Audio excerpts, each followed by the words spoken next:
Lord be with you. As always, a welcome to you from all of us here at Powerscourt with Kilbride. Now, don't put that phone away. Don't close that screen down. Don't say to yourselves, that woman has gone mad at the top of the hill in Enniskerry, posting graduations from UCD on the phone. Who does she think she is? And yes, there is an element of pride in me posting the graduation of our youngest daughter, which took place yesterday as I filmed this. I'm filming it on the Saturday. But there is a reason for this, and the only reason, besides thanking God for her, is glorifying God through her. And with her permission, I have taken an opportunity to bring you on a very short little journey, as impersonal as I can make it to her, but as personal as I can make it to God, because at the very heart of this particular story is the workings of the divine, and God's timing, which is always important to note, is different to ours.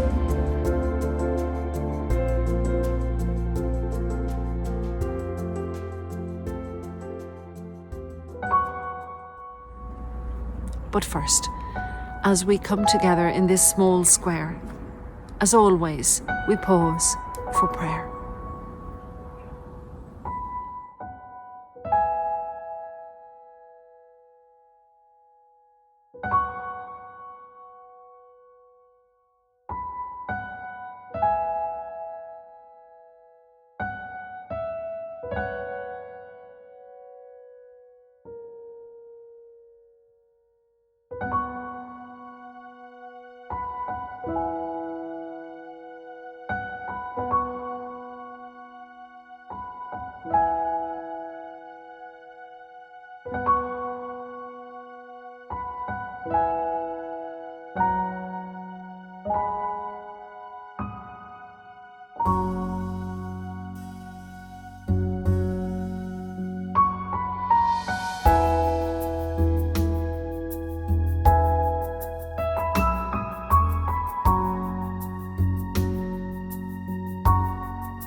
Owe no one anything except to love one another. For the one who loves another has fulfilled the law.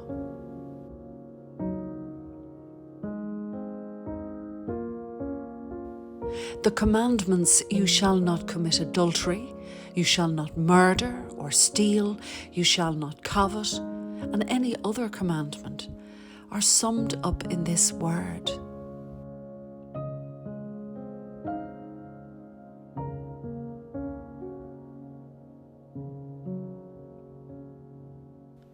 love your neighbour as yourself. Love does no wrong to a neighbour. Therefore, love is fulfilling the law.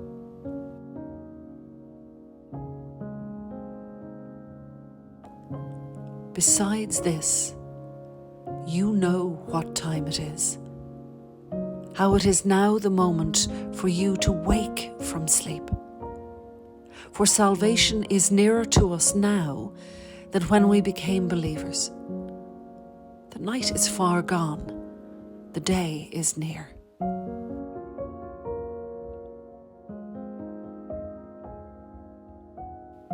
Let us then lay aside the works of darkness and put on the armour of light. Let us live honourably as in the day, not in revelling and drunkenness, not in debauchery and licentiousness, not in quarrelling and jealousy.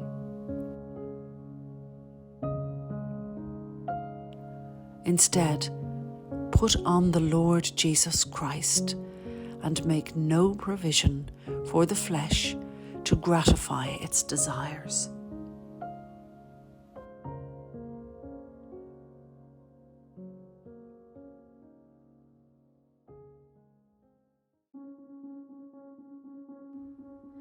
The reason why we are so very proud of our youngest daughter Liz on her graduation day is that her educational experience didn't always go as smoothly as we had all planned.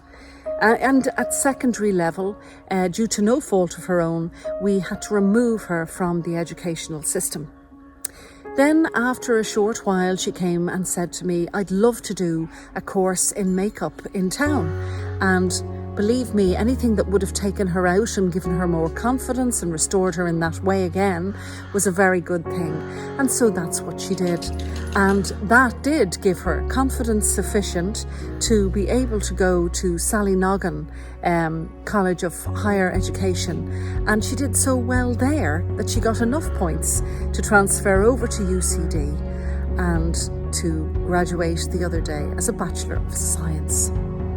So the reason I am using this little story this morning is a very clear witness to the power of God in the life of an individual, because I remember when we were way back then at the beginning of this whole new journey, when things seemed to be so frightening and so uncertain for her and for all of us, we imagined a timeline, God's timeline, and how he would take her through into a new place. And it was really difficult for any of us to imagine that when we were in the middle of this particular time in her life. And the other day, driving back from UCD, we revisited that time, and we could clearly look back along God's timeline to that time and see the work that he and she together had done. I have to give her credit as well as God for this.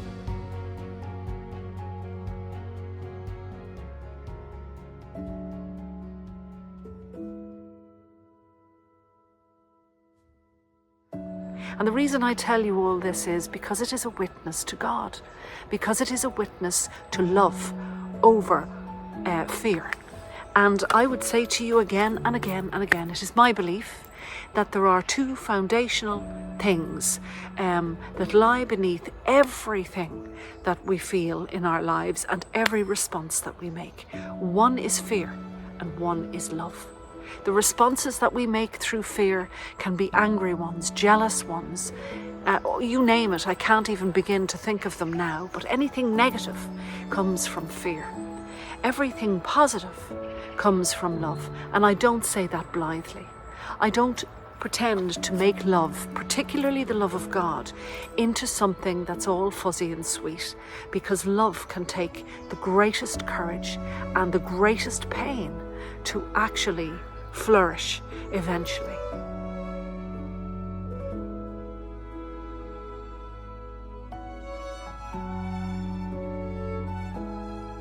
Love conquers all fear. All fear. Wherever you are today, whatever you are going through today, do not be afraid. How many times did Jesus say that to his disciples? Do not be afraid. Do not let your hearts be troubled.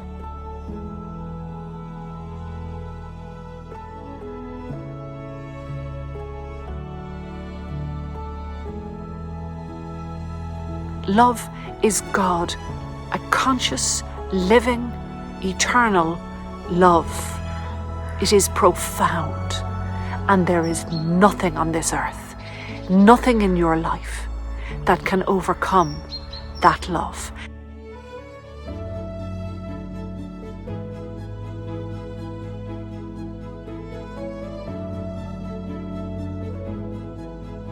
That's what St. Paul tells us this morning. He says all of the law and the prophets, all of the commandments, all of this fear can be obliterated if we believe and place our hope in love. If you can manage to get yourself to place your hand into the hand of that love and ask that hand to guide you through, your life will change. The journey means that you are not on your own. The journey will grow you and transform you into a new person, a stronger, wiser, more loving person. We need to recognize that love underlies all of the commandments because they just automatically fall into place if we put love first.